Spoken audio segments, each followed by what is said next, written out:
It has happened almost every year since 1955, when Channel 10 went on the air. Nearly 500,000 acres have gone up in smoke while a new fire has erupted in Yosemite National Park. Wildfire has claimed homes, lives, and land. It was believed that not too many homes, if any, had been lost earlier, but just within the past 15-20 minutes or so, as you can see, one very huge home. And again, repeatedly, News 10 has interrupted regular programming with extended coverage as fire threatens our region. It's News 10 Nights On.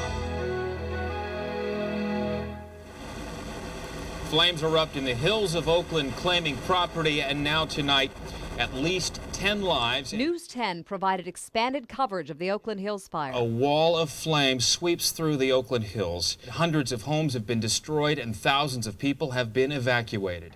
25 died and 2,500 homes were destroyed. Perhaps the most terrifying and certainly most destructive are the earthquakes. And one earthquake in particular remains very vivid in my mind to this day. Well, ladies and gentlemen, we are going through an earthquake at this very moment, an earthquake that has been rattling this studio and shaking the lights above us for almost a full minute now. For second, please. From that moment on, News 10 provided live, continuous coverage of the most destructive quake to hit our area since 1906. Can you hear me? We hear you fine. Okay.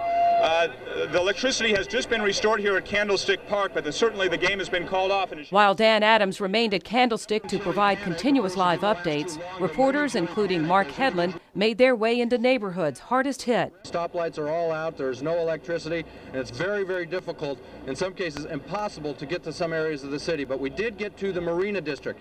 For the next 48 hours, News 10 broadcast wall-to-wall coverage. Two strong aftershocks hit right on the heels of a major earthquake yesterday morning. In 1992, a series of powerful earthquakes devastated parts of Humboldt County, and we would be there again. When the aftershock started at 12:42, Scotia was in trouble.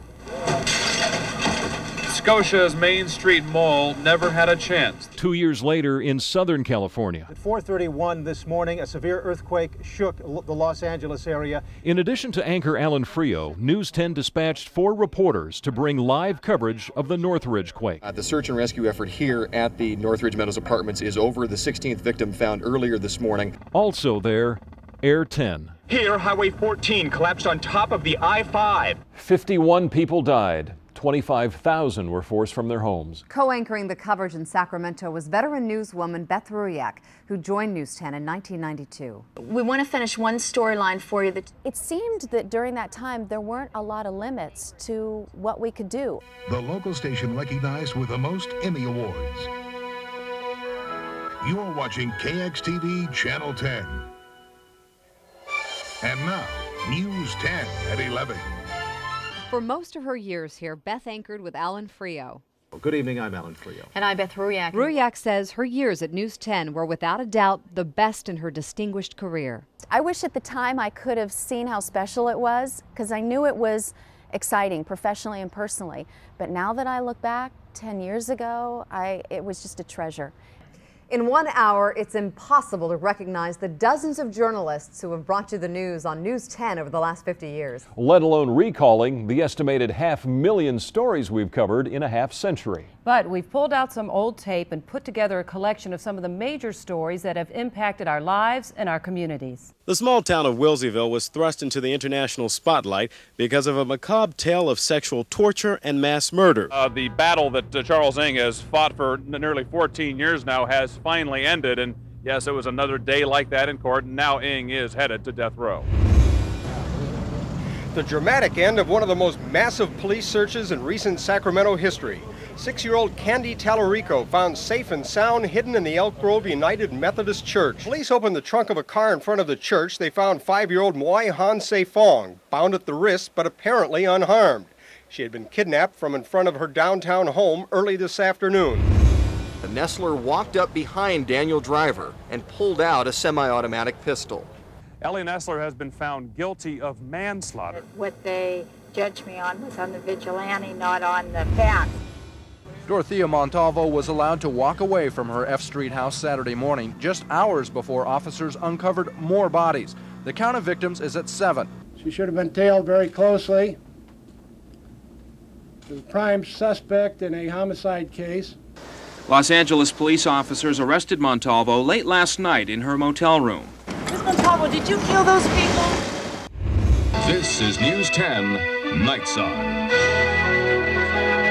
They've set off concussion grenades. It all came to a sudden, dramatic, explosive, bloody end just over an hour ago. The scene where 4 Southeast Asian gunmen held a store full of terrified hostages in a Sacramento electronics store since early this afternoon. Sheriff deputies moved in. The gunmen started to systematically kill some of the hostages. 2 people were initially killed. A 3rd person died very soon afterwards. It was only 6 cars and an engine that tumbled from the tracks in the narrow gorge between Dunsmuir and Mount Shasta City. But in one of the cars, this tanker, 19,000 gallons of a weed and tree-killing herbicide. The ruptured tanker ended up in the water. The result, a monumental fish kill along 30 miles of the Sacramento River. The people closest to Carol's son, her daughter Julie, and exchange student Silvina Peloso, hopeful they're still alive. Are you able to be optimistic at this point? Yes. Stainer had been arrested for 1 Yosemite murder when he confessed to 3 more killings. You know, there's some people that we just don't need around, and I do believe that Carrie Stainer is one of those people. The Petersons live about a half block away from Dry Creek Park. And down here, Lacey Peterson was last seen walking her dog about 10:30 on Christmas Eve morning. We know we're going to find Lacey. We know we're going to bring her home alive and safe. We know. We, the jury in the above entitled cause, find the defendant, Scott Lee Peterson, guilty of the crime of murder of Lacey Denise Peterson. What was the reaction in the courtroom? The reaction was tears immediately from many of Lacey's friends. Ray Davis, the former assemblyman, controller, lieutenant governor, then governor, making history tonight as the first California governor ever recalled. I am humbled, I am moved, and I'm honored beyond words to be your governor. Arnold Schwarzenegger becoming the state's 38th governor after a bitter recall election.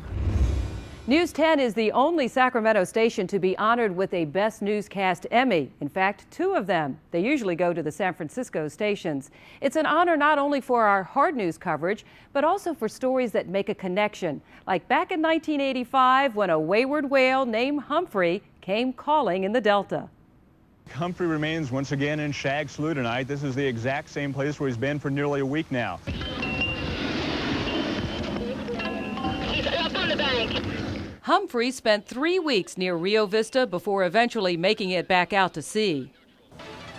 Hi, I'm Beth Ruyak, and I'm coming to you live from the shores of beautiful Clear Lake at Lakeport. During the 90s, News 10 took the show on the road, literally. This is News 10 at 5. Good evening and welcome to Life at a Mile and a Half Up. I'm Jennifer Smith at Washburn Point in Yosemite National Park. We anchored our newscasts from the communities we serve, at times going to great physical and engineering lengths to get there. And in fact, our daring Dan Elliott, along with photographer Dave Novick and engineer Vance Gardner, got up before the sun came up this morning to make the trek to the top of Half Dome to bring you the first ever live shot. It's breathtaking up here. It was hellish trying to get up here, but it was really worth it. You can see right now where Jenny is. They're across the way. They're over on Glacier Point. Actually, next to that, they're on Washburn Point. When our shows weren't on the road, Jonathan Mumm was. A country scene outside of Petaluma, painted back in 1924.